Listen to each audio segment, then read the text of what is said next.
Javier, este 20 de junio se estrena en salas en el Perú comercialmente tu documental No Somos Nada, que es un documental en el que sigues la gira de despedida de La Polla Records, esta banda referente del punk en español, y que se ha estrenado ya en España. Y te agradezco que me des un momento para que conversemos sobre este documental, sobre el documental en general, sobre tu visión, pero comencemos con No Somos Nada. ¿Cuánto viviremos? ¿Cuánto tiempo moriremos? En esta absurda derrota sin final. No se dan las 3 semanas o 40.000 mañanas que brinquen la madre de Dios. ¿Cuánto no habrá que ver? ¿Cuántos golpes recibir? ¿Cuánta gente tendrá que morir? ¡Me cago en Dios! ¿Qué te llevó a decir, aquí hay un documental? Bueno, primero muchas gracias por la entrevista y encantado de poder conversar contigo aquí en el barrio de Lavapiés, en el paseo marítimo de Lavapiés, mítica calle Argumosa, y aquí en un bar de buenas amistades que siempre están por aquí en el Achuri. En el Achuri. Y bueno, en realidad yo soy un seguidor de La Polla Records desde antes de venir a vivir a España. Ya por el año 86 así empezaban a llegar las primeras cintas piratas, lógicamente, grabadas de La Polla Records a Lima, en un momento que había una escena fuerte del rock subterráneo. Y bueno, desde la primera vez que escuché La Polla Records dije, ¿qué es esto, no? Y me abrió la cabeza. Luego ya en España, cuando vine a estudiar, porque estudié aquí en la Facultad de Audiovisuales, aquí en la Complutense, pues lo primero que hice fue ir a ver a La Polla Records, y ya quedé capturado para siempre. Entonces puedo decir que La Polla Records me ha educado, ¿no?, política y espiritualmente. Ha sido como un poco la banda sonora de muchos años de mi vida. Y siempre la retomo, la vuelvo a... La Polla Records tiene canciones para todo. Y entonces siempre quise hacer ese documental. Siempre quise. Hasta que un día conocí a Evaristo y se lo propuse. Y por supuesto me dijo que no, que nunca haría un documental sobre La Polla Records. Sí, pero 3 años después un buen amigo de Evaristo me llamó y me dijo, te llamo de parte de Evaristo. Yo no había vuelto a hablar con él. 2 cosas, una que no la puedes contar, que es que la banda se vuelve a juntar y es una gira de despedida, y 2, que si quieres hacer la película. Y así empezó todo. O sea, empezó con tu interés y Sí, con sí. un rechazo inicial que probablemente no era sorprendente, ¿no? Sí, no era sorprendente, además nos acabamos de conocer. No, y sabiendo también de la personalidad de Evaristo, ¿no? Uno no apostaría que inmediatamente te iba a decir que sí, pero entonces tú se lo propusiste en un momento en que la banda ya se había separado y que no tenía en ese momento perspectivas de juntarse. Sí, yo se lo propuse en un viaje que hice con un actor aquí español, Willy Toledo, que me llamó un día por teléfono y me dijo, oye, me ha invitado Evaristo a hacerle coros en un disco, porque él tenía otra banda, Evaristo. Entonces yo le dije, dile que yo también quiero ir, que tal, que quiero conocerlo, él en su pueblito ahí en Euskadi, en el País Vasco. Y entonces se lo consultó y le dijo, sí, que venga a Corcuera también, pero también tiene que cantar. Entonces el día que yo conocí a Evaristo hice coros también en un disco de... Mira, y de eso no tienes material documental. Bueno, está el disco, está grabado. Se supone que algunas voces de esos coros es mía. Bueno, y ahí fue cuando se lo propuse, pero como te digo, dijo que no, pero años después recibí esa llamada y entonces fuimos a verlo. Hice un equipo de gente muy fan de La Polla Records y fuimos a verlo y bueno, la primera reunión fue siguiéndolo por los montes donde él camina todos los días y él intentando contarle qué podíamos hacer con la película y cómo podría ser mientras lo perseguíamos. Y entonces ahí me di cuenta ya que la película iba a ser así, porque no había otra manera de hacerla. Él realmente siempre nos citaba en sus caminatas diarias para conversar y entonces ya desde la primera conversación se marcó esa idea de película. Al principio la película iba a ser más sobre la gira, muy centrada en la gira, pero luego fue también cambiando y mutando un poco la historia de la banda, porque yo creo que la película al final es una historia de amistad, de una cuadrilla, como se dice ahí, de amigos que sin saber tocar, sin saber nada de música, deciden que tienen algo que contar, ¿no? Algo que protestar, que reclamar, que gritar en la cara, ¿no? Es muy interesante ver el documental porque te podrías quedar con la música, y no digo que fuera poco la música lo que dice, pero la personalidad de Evaristo es una personalidad política, es una personalidad ecológica, pero ecológica casi que más que solo discurso de una relación muy vital con la tierra también, ¿no? También de una relación muy vital con los que peor lo pasan, ¿no? Es como una voz de quienes peor lo pasan, ¿no?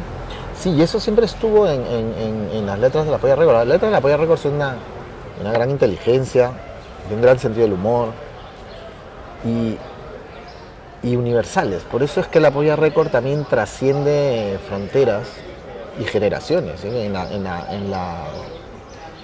los conciertos de despedida había abuelos, padres y nietos. Hay momentos, ¿no? Estamos hablando de una banda que es del año 79.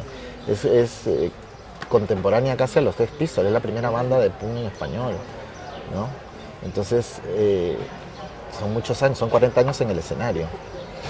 Y bueno, La Polla Records tenía eso, tenía algo un sonido muy reconocible porque era muy particular, es decir, tú pones 30 segundos de La Polla Records y dices La Polla Records. Y también esa inteligencia de las letras, la actitud, lógicamente, la puesta en escena, en fin, ¿no? Grandes artistas. Y por eso ha trascendido incluso, yo me atrevería a decir hasta que, o sea, no creo que existan otras bandas de punk que hayan llegado a hacerse versiones en salsa y en cumbia, ¿no? O sea, trascenden al género también. Hay versiones, o sea, se ha convertido en música popular casi La Polla Records, ¿no? Viniendo, como dice Evaristo, además dijo, cerca del cierre del documental dice, ¿no? No está nada mal para venir del pueblo, ¿no? Sí, venir de un pueblo... Para ser de pueblo no estuvo mal. Sí, para ser de pueblo no estuvo mal. Sí, porque son de un pueblito rural, ¿no? Ahí rural industrial, ¿no? Porque había muchas fábricas ahí, ellos vienen de ahí. Eran todos clase obrera, trabajadores de las fábricas. Evaristo cuenta en la película que con su primer sueldo, lo cuenta Abel, lo cuenta por él, que con uno de sus primeros sueldos va juntando dinero y compra una serie de instrumentos para montar la banda, pero nadie sabía tocar nada. Y los reparten, que elijan instrumento cada uno de sí, el bajista no sabía, ¿no? El bajista no sabía que el bajista descubre ese día que tiene 4 cuerdas y piensa que le falta una. ¿Sí? Y la banda además tiene contactos para contratos y conciertos en el bar del pueblo, ¿no? O sea, llamen al bar, ¿no? Sí, el camarero del bar Ochoa, que se llama Ochoa porque él se llamaba apellido Ochoa, era el manager. El teléfono de contacto era el del bar. Claro, es de alguna manera la historia de No Somos Nada, es la historia de una especie de milagro, ¿no? La historia es una historia improbable, ¿no? Que un grupo de amigos de un pueblo como ese, sin saber tocar instrumentos, decidan un día hacer escuchar su voz y luego, en un documental como el tuyo, notar hasta dónde ha llegado, por cuánto tiempo, ¿no? A través de cuántas generaciones. Sí, y haciendo lo que hacen, ¿no? Es decir, música punk muy crítica, con unas letras fuertes pero es increíble, porque, o sea, lo interesante es que, por ejemplo, tú vas a México y las canciones de La Polla Records las adaptan a su realidad. Te vas a Argentina. Yo estuve en una proyección en el Bafisi en Argentina, en un anfiteatro que caben 2000 personas, y ahí estaban todos los punkis de Buenos Aires, y eso era como un karaoke, la gente cantaba las canciones, era impresionante, ¿eh? Las hacen suyas, las aplican a su realidad. ¿No habían ido al Perú ¿Nunca antes? Nunca. Antes de la gira de despedida, ¿no? Era la primera vez. ¿Y qué tal la experiencia? ¿Los acompañaron también al Perú? Sí, claro, hay toda una parte que transcurre en el Perú y además hay algunas cosas que se dicen sobre el Perú y las canciones que hay elegidas en la película que tienen mucho que ver con lo que está pasando ahora en el Perú. Y sí, era la primera vez. Y estábamos muy contentos de estar en Lima. Las tomas de Lima son impresionantes también. Esa contemplación que tiene Evaristo en un momento viendo, no sé si está en el Cerro San Cristóbal, Sí. ¿no? En un lugar elevado y de pronto se queda mirando y recuerda esta sensación que le causan casi siempre las ciudades, ¿no? Viniendo de un pueblo al menos semi-rural, como dices tú. Pequeño. Él decía siempre que Madrid lo ponía nervioso y se ve esta imagen de la gran Lima, ¿no? Y esta sensación también de él de decir, esto no es humano, dice él en un momento, ¿no? Sí, sí. Como si fuera algo que va en contra de la naturaleza, una Sí, sí. organización Sí, sí. humana de ese tamaño y de esa magnitud, ¿no? Javier, es algo que llama la atención al ver tu trabajo documental, justo lo estábamos conversando ahorita también, la presencia de la música como un elemento que es claro que te resulta, ¿no?, especialmente atractivo, ¿no? Y aunque sé que en más de estos dos documentales parece haber una vinculación aún más fuerte, por lo menos, entre No Somos Nada, el documental del que estamos hablando que se estrena este 20 de junio, y Sigo Siendo, ¿no? que además tienen en común en el título el verbo ser, ¿no? Es como somos o seguimos siendo, o aquí estamos, aquí seguimos, resistimos desde la música, ¿no? Y me comentabas que es algo que te ha resultado a ti más evidente un poco en retrospectiva, ¿no? Sí, es que en mis trabajos desde el principio la presencia de la música siempre tiene como un valor documental, siempre es una música que recojo desde la realidad, generalmente música popular. Por ejemplo, en La Espalda del Mundo hay toda una recopilación de música kurda. En la historia del Perú, en La Espalda del Mundo, hay una serie de cumbias y también música de García Zárate. Siempre tiene como... incluso en La Espalda del Mundo hay un momento en que canta un kurdo, una canción a Leila Sana, que es la presa de conciencia kurda. Y me ha ido sucediendo en otras películas que son testimoniales, que no son musicales, que alguien canta. En La Voz de las Piedras, que es una película que rodea sobre la guerra interna en Colombia, también cantan ahí un par de canciones, pero eran como pinceladas, ¿no? Y eso, sumado a que el valor de la música como parte de la realidad a la hora de contar, con un valor documental, como te decía, ha estado siempre en mis películas, hasta que hago películas estrictamente musicales, que la primera es que rodé una en Palestina, luego está la que me has mencionado, Sigo Siendo y No Somos Nada, ¿no? Pero sí, Sigo Siendo no parte de la idea de ser una película musical, ¿eh? En realidad parte de... Yo llevaba mucho tiempo fuera del Perú, rodando fuera del Perú, y tenía muchas ganas de contar el Perú. O sea, quería contar mi país. Y entonces quería hacer una película sobre el Perú, ahí sí era el punto de partida. Sobre los diferentes mundos del Sí, Perú, claro, ¿no? sobre esa nación de naciones o ese país por hacer que está buscando su identidad. Y entonces, ¿cómo contar el Perú? ¿Desde dónde? ¿Cómo? Entonces, dándole vueltas, surge la idea de, en vez de contarlo, cantarlo. Porque los países son lo que cantan, ¿no? Somos lo que cantamos. Y entonces ahí empieza entrar la posibilidad de hacer una película estrictamente musical, aunque es una película también de personajes y de historias.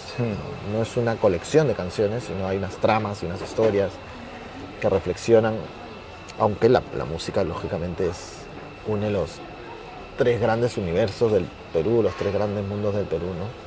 Comienzas, Sigo Siendo en la selva, ¿no? Con una mujer que dialoga con el agua, ¿no? Yo tengo una conversación con el agua, y he sido niña y he visto árboles grandes a las orillas del río que ya no veo y por eso canto. Estoy parafraseando, ¿no? Pero es un poco como Evaristo Páramos diciendo, aquí estoy y aquí canto y esto es lo que tengo que cantar, ¿no? Con públicos muy diferentes, ¿no? Porque ¿cuánto escuchamos a una persona que canta en alguna lengua amazónica en el Perú? Nada, un No, poco, ¿no? no lo Ella, hacemos, ¿no? Amelia que es una poeta chipivo conmigo. Sus letras eran muy complejas, ¿eh? Yo tuve 3 traductores para poder hacer una traducción, porque es poesía en chipivo conmigo. Y era increíble porque las creaba en el momento, o sea, las inventaba en el momento. Yo no podía ver toma 2 porque cantaba otra. Y las quedaba cantando. Sí. Es decir, hay una asociación entre la poesía y el canto. Como los raperos estos que inventan las canciones en el momento, igual, pero las creaba, entonces claro, era toma única. ¿Y qué sensación te deja? Porque el sigo siendo, que es un gerundio, ¿no? Pero da una sensación también de podría dejar de ser en cualquier momento, ¿no? Que es de lo que habla esta poeta. Hay algo que está desapareciendo, cuyo rastro podemos detectar en el poema o en la canción, ¿no? O Evaristo Páramos cantando, o hablábamos de Los Prisioneros, aunque no sean bandas secretas, pero también los Prisioneros han dejado canciones que se han convertido en himnos, como La Polla Records. Y cuando lo contrastamos con esta poeta, Shipibo Konibo, dices, ¿cómo queda en evidencia que como país puede haber, ha habido y han dejado de ser también una cantidad de canciones, de voces que nunca registramos o que nunca escuchamos, ¿no? No, claro, el Perú es un país de naciones, aunque la constitución fujimorista no lo diga, y es un país de naciones negadas. No solo naciones que han dejado de ser, que han ido desapareciendo y leen, o sea, la complejidad del país o del país de países que es el Perú es algo que se niega también, ¿no? Y mucho de lo que está pasando ahora en el Perú, como el estallido social que hubo en Puno, la matanza del régimen de Dina Boluarte, hay también un tema identitario ahí detrás en esa resistencia, ¿no? De quechuas y aymaras y sigo siendo, quería reflexionar sobre eso también, ¿no? Quería hacer pensar sobre quiénes somos, ¿no? Quiénes somos, cuáles son nuestras identidades, cómo se cruzan, cómo se mezclan, cómo se aceptan, cómo se no. O por qué se pueden tomar como amenazantes. Es decir, hemos avanzado, tenemos una televisión pública que, aunque podría ir a mucho más, tiene noticieros ahora en quechua, en aymara, Radio Nacional en lenguas amazónicas, pero también hay una resistencia constante. Recuerdo que cuando esos noticieros comenzaron a salir a la luz, había voces que decían, nos quieren desintegrar como nación, como una resistencia a reconocer que somos la diversidad de la que nos podemos vanagloriar en muchos otros sentidos, a la hora de atender en otra lengua, ya sea en salud, en justicia, en educación. Siempre hay voces que dicen, esto es un atentado contra la unidad, cuando el valor de nuestra unidad está en nuestra extraordinaria diversidad, ¿no? Claro, lo que pasa es que pueden haber... es que en realidad mientras no se reconozca desde una constitución que es un país plurinacional, pues no hay nada, porque si no las reconoces en la fundación del país, en un acta fundacional... Lo cual no sería suficiente tampoco. No, por supuesto que no, tendría que haber políticas reales en los hechos, de recuperación lingüística, de protección, en educación, en que los funcionarios públicos hablen los idiomas que se hablan en las naciones donde trabajan, en fin. Mencionabas cómo esta diversidad de culturas, de naciones que componen la nación peruana, están todavía ahí latentes estas diferencias, estas distancias, y se manifiestan una y otra vez, como has visto en otras partes del mundo también. Son documentables a través de la música, ¿no? Pero además estás trabajando ya en la postproducción, en la edición de un documental más reciente en el que te movilizaste tan pronto pudiste para cubrir las protestas cuando asume el gobierno de la presidenta Boluarte. Tú fuiste a Puno. Sí, sí, es un documental sobre las matanzas del régimen de Dina Boluarte. Arranca en ese 9 de enero en Juliaca. Está centrado en Puno y hace un viaje de memoria también por las historias de represión y resistencia durante toda la República en ese lugar, ¿no? Que conviven dos naciones, quechuas y aymaras, ¿no? Entonces el documental recoge ese momento de los crímenes y desde los familiares, desde músicos también, porque está muy arraigado en las manifestaciones y las protestas que han habido en Juliaca siempre han sido desde lo musical muy fuertes, los sicuris, las bandas de música, ¿no? Y entonces se meten en el documental de manera realista, es decir, no es que nosotros andemos buscando eso, sino que está pasando, ¿no? Y está en proceso de montaje, sí, la película está en proceso de montaje. Y parte de lo que me comentabas es que estas protestas y la respuesta represiva del Estado las estás enmarcando en una perspectiva histórica. Es decir, no se puede ver como una especie de momento excepcional ni accidental, sino que no hemos visto tu documental todavía, pero bueno, se enmarca en una historia donde esto ha ocurrido antes y es una manifestación más de una manera que tenemos como país de relacionarnos desde el Estado oficial con el resto del país, ¿no? Exactamente, empieza en este momento, pero hace un viaje de memoria hacia atrás, ¿no? Y recorre otros momentos de la historia, en lo que esto se repite. Todo parte de un momento en el primer rodaje en que uno de los entrevistados en ese momento, en el momento de las movilizaciones en Juliaca, nos dice: hace 200 años que nos matan. Y entonces ahí empieza la película a cambiar también.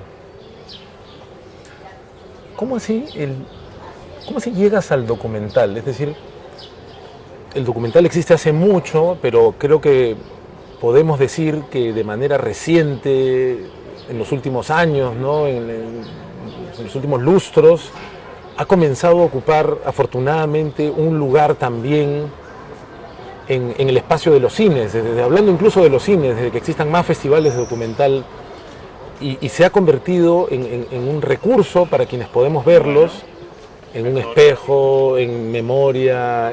No todo tiene que ser ni histórico ni político, pero el documental ha ido ganando un espacio que creo que nos beneficia como sociedad. Pero ¿cómo llegaste tú? ¿Tú estudiaste cine para ser documentalista? ¿Lo tenías claro? ¿Te encontraste con el documental? ¿Cómo sucedió? No, yo pensaba que iba a ser cine de ficción. Siempre estudié cine desde muy pronto. Yo estuve, antes de venir a la universidad aquí, estuve en la escuela de cine de Robles Godoy, que había en aquellos años, y recuerdo que hice un viaje al Festival de Cine de La Habana, ¿sí? Que en el año 85 creo, y vi por primera vez una película documental de autor, porque en el Perú no había visto yo eso en un cine ni nada. Era una película de Fernando Birri, el cineasta argentino Fernando Birri, sobre Alberti en el exilio, y me acuerdo que me impresionó. En ese festival fue la primera vez que entendí que se podían hacer películas con la realidad y con personajes reales, y que yo era un estudiante de cine, y Me acuerdo que en esa película, en ese festival, Lombardi ganó el festival con La Boca del Lobo. Para mí era como si el Perú hubiera ganado el mundial. Estábamos muy contentos. Y bueno, yo tenía 17 años. Fue como un descubrimiento. Vi algunas cosas, había visto algunas cosas que también me marcaron, por ejemplo, del grupo Chasqui. Recuerdo un documental sobre niños cargadores de la parada. No recuerdo si se llama Hombrecitos o algo así. Pero había visto muy pocas referencias de cine documental. Ya luego cuando vine a España empecé a ver más y acercarme más al género, pero yo seguía con la idea de hacer ficción. Lo que pasa es que por cosas de la vida me empezaron a encargar películas documentales, muy de encargo, que empecé a hacer y luego me fui enamorando del género y el documental tiene algo que es fascinante, que es, bueno, evidentemente tienes que tener cierta fascinación por lo real, ¿no? Por la realidad, pero el documental tiene algo único que no tiene la ficción, ¿no? Que es que el documental, hacer una película documental consiste en hacer una película sin saber cómo va a ser la película. No es una película diseñada, no es una película diseñada. Hay guión, porque yo investigo mucho y escribo un guión, pero el guión puede cambiar. Pero digamos, en el documental el guión, claro, cumple mucho más esa función que su nombre de verdad indica, que es una guía. Es un mapa, ¿no? Claro, y además el guión, ¿no? en el guión, en el documental, atraviesa todo el proceso de hacer una película, porque hay guión cuando investigas, ya solo cuando estás seleccionando personajes estás haciendo guión, cuando localizas, pero hay guión durante el rodaje, porque va cambiando, y hay guión en el montaje, es decir, se puede decir que hacer una película documental consiste en hacer guión durante todo el proceso de la película, a diferencia de la ficción que es en la primera parte, ¿no? De escritura, a veces cambian cosas también, sí. Lógicamente, pero en el documental es todo el tiempo en esa lógica de cambiar cosas, ¿no? Entonces, cuando te enamoras de la idea de hacer películas sin saber cómo va a ser la película, ya te cuesta hacer una película sabiendo cómo va a ser. Es como que si ya sé cómo va a ser es raro. O sea, claro, hay una especie de interesante, una adicción a la sorpresa, sí, a la incertidumbre. Sí. Pero crees que son así. Porque sí, y tú intentas diseñarla, intentas acorralar la realidad. No, estás buscando alguna narrativa, ¿no? Y para que esa película tenga forma, estructura y tenga una trama y funcione, tú todo el tiempo estás haciendo guión para que eso suceda. Pero claro, la realidad te sorprende y te lleva la película por otros lados. ¿Y crees que son buenos tiempos para el documental? Hace poco leí una frase del escritor indio Pankaj Mishra, que comienza siendo un escritor de ficción y luego comienza a escribir ensayos extraordinarios, libros de ensayo, y hace poco vuelve a la ficción y le preguntan cómo así regresas a la ficción y dice, no son buenos tiempos. Dice, para los ensayos y hablar de la realidad está siendo amenazada como tal y por lo tanto creo nuevamente en el poder de la ficción. Desde tu punto de vista como yo creo en el poder de la ficción y en el poder del documental. En realidad creo en el poder del cine. Yo creo que el cine es un arte que trabaja con emoción y que es no sé, las películas además también que donde no reconoces las fronteras entre la ficción y el documental también me gustan, ¿no? Me gusta mucho, ¿no? Me gusta el cine que se nutre de lo real y el documental que usa herramientas de la ficción también. Se han ido borrando además, ¿no? Sí, esa frontera. Claro, ¿no? Y hay festivales ya donde compiten juntas, ¿no? Documentales y ficciones sin definición de género, ¿no? Pero yo no creo que sea mal momento para el documental. Creo que el documental se ha convertido en un refugio del cine independiente. O sea, sí, cada vez hay más documentalistas, más directoras y directores que llegan a grandes festivales. Evidentemente la tecnología ha democratizado las posibilidades de rodar. Yo creo que si te aleja, o sea, hay un tipo de cineasta que se aleja mucho de la industria y que quiere hacer un cine muy independiente y muchas veces se refugia en el cine documental, ¿no? El cine documental es marginal, evidentemente, en la industria, pero eso tiene un lado bueno, que no se somete a las normas de la industria, entonces es un cine más libre, ¿no? Está menos condicionado, ¿no? Como dicen que nadie lo va a ver, nadie lo va a distribuir, nadie tal, entonces te dejan hacer lo que quieras. Como No Somos Nada. Claro. ¿No? Como... Pero luego no es verdad, luego la gente va a ver documentales. Sí. Y siempre hay un documental que la pega y da ahí taquilla. Ha sucedido en el Perú también, con varias películas. Sí. Pero quizás parte de su no poder creo que radica ahí, ¿no? En estar como debajo del radar, claro. Y de pronto poder decir aquello que podría ser más difícil de decir, si no imposible en algunos otros casos. Y me hace pensar por eso en esta canción que le da título a tu documental de La Polla Records. No Somos Nada, se canta y se escucha en la voz de Evaristo como todo nuestro poder radica en que se nos considera nada, ¿no? Decías, Javier, que el documental permite que tú no consideras que sea un mal momento para el documental, porque a pesar de todo lo que ha crecido y los espacios que ha ido conquistando, sigue siendo un género que tiene, por estar como debajo del radar, tiene una libertad mayor y posibilidades, ¿no? Por lo tanto una potencia enorme. Y por eso mencionaba que me parecía que esto se conectaba con el título de tu documental sobre La Polla Records, ¿no? Con esa canción de No Somos Nada, y al decirlo, sin embargo, se siente tanto poder, y me hacía pensar también en tu documental Sigo Siendo, donde en rincones olvidados o personas, artistas de un tamaño gigantesco, que sin embargo en nuestro país son anónimos, ofrecen su arte diciendo esto es lo que somos. O sea, somos a pesar de que no se nos reconoce, a pesar de que no se nos detecta. Y entonces hay en el documental una invitación enorme, no solo para un documentalista como tú o tus colegas, sino para los espectadores, ¿no? De conectar con una potencia que no se nos ofrece en la cotidianidad, ¿no?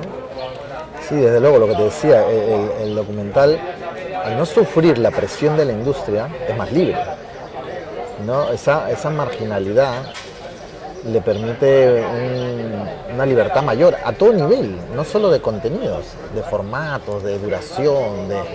Un documental puede durar 40, 50 horas y media, da igual. Es un género donde se ha refugiado la gente que hace cine muy independiente, porque es un género donde puedes mover con mucha libertad, ¿no? Y bueno, y el documental es fundamental o sea, un país sin cine documental, imagínate, ¿no? Es decir, es un cine que, ya lo decía Patricio Guzmán, un país sin cine documental es como una familia sin álbum de fotografías, ¿no? Él también decía que la calidad democrática de los países es directamente proporcional a la cantidad de documentales que producen. Los países con más tradición democrática producen más documentales. Y es verdad, pues porque el documental te invita a una reflexión sobre tu realidad, ¿no? Entonces un país sin documental es un país con un problema muy grave, ¿no? Un país sin cine en general. En momentos, ahora además que están destruyendo o queriendo destruir desde el poder el cine peruano, ¿no? Que estamos en un retroceso muy reaccionario, ¿no? O sea, justamente esto me parece muy potente, esto que decía citando a Patricio Guzmán.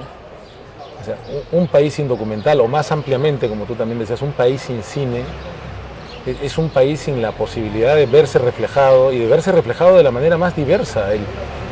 Parte de la esencial labor del arte en general, pero digamos del cine y del documental en particular, es retratarnos, y muchas veces porque lo necesitamos, retratarnos de maneras que resulten incómodas, de aquello de lo que no se quiere hablar. Lógico. Y estamos atravesando precisamente un momento en el que se quiere silenciar las voces que resultan incómodas para un sector, cuando lo que deberíamos procurar es tener un cine suficientemente rico para que haya espacio para el diálogo democrático, que implica que haya voces desde todos los sectores tratando de decir cómo vemos la historia, cómo vemos nuestra convivencia, cómo vemos nuestro presente, nuestro pasado, que muchas veces también se quiere reescribir, ¿no? Claro. Bueno, siempre los sectores reaccionarios cuando han llegado al poder han estado en contra del cine, ¿no? Y de la cultura en general, ¿no? Porque los cuestionan, ¿no? Pero bueno, yo confío en que el cine peruano seguirá saliendo adelante, confío también en que no nos podemos dejar. Y el cine peruano está en un momento muy bueno desde hace muchos años. Hay películas realmente muy potentes que llegan a los mejores festivales del mundo. Entonces, hay miradas nuevas, ¿no? Generaciones nuevas, regiones poniendo un supuesto. cine que nos está enriqueciendo muchísimo. ¿No? Y es un cine de público, la gente va a ver el cine peruano, ¿no? Entonces, todas estas posiciones de censura y reaccionarias que no entienden la importancia de una industria cinematográfica para un país, cuando es al revés, en todos lados protegen su industria, ¿no? Porque en el Perú hay muchos vacíos, más bien debería, en vez de retrocederse, irse hacia adelante. Por ejemplo, no tenemos una filmoteca nacional, no tenemos una cuota de pantalla para el cine peruano en las salas, no tenemos una escuela pública de cine, con lo cual no se consigue democratizar la enseñanza de cine en el Perú. Siempre es limitada la gente que puede acceder a formarse. Entonces, en vez de ir hacia adelante, estamos yendo para atrás. Sí. Javier, efectivamente, como dices, citando a Patricio Guzmán, la salud de una sociedad, la salud democrática de una sociedad, puede tomar como un elemento de diagnóstico bastante preciso a la salud de su cine y muy particularmente de su documental, al espacio para la diversidad de voces, incluso, como corresponde en una democracia, voces que puedan resultar incómodas, en la medida que siempre hay un espacio para que todas las voces tengan lugar. Claro, yo me imagino todo el tiempo que hemos tenido en el país, décadas sin cine documental, todo lo que se ha perdido, ¿eh? Todo lo que no se ha rodado, todos los personajes que han desaparecido y que no existen ese registro, esos documentos. Por eso es muy importante el cine documental y el de ficción, evidentemente, porque en ambos casos recogen la memoria. Somos el cine que hacemos también, ¿no? Así como en Sigo Siendo somos lo que cantamos, somos el cine que hacemos también. Y claro, la importancia de construir una tradición, que es una palabra que además significa casi que pasar de mano en mano, ¿no? Para no tener interrupciones, para tener una idea más completa, no solo de nuestra historia, sino de nuestra compleja identidad, de lo que somos, de nuestros desafíos. Tú eres un referente en el documental iberoamericano, mundial, muy particularmente en el documental peruano. Te agradezco muchísimo que nos hayas dado este momento a propósito del estreno este 20 de junio de No Somos Nada, pero también para conversar sobre tu mirada, sobre el documental, sobre otros documentales tuyos y sobre una invitación a que veamos nuestro cine documental y también que lo defendamos, ¿no? Y que lo cuidemos entre todos. Por supuesto, y sé que estás en montaje de tu próxima película, así que te deseo mucha suerte, me encantó, me gustó muchísimo Magallanes y muchas gracias. Espero que esta película sea un éxito como la otra. Muchas gracias, Javier, y espero que hasta pronto. Gracias por estar en Aire Libre. Gracias, Mayurita. Hemos terminado. Muchas gracias a todo el equipo. Hugo, muchas gracias. Un lujo tenerte con nosotros.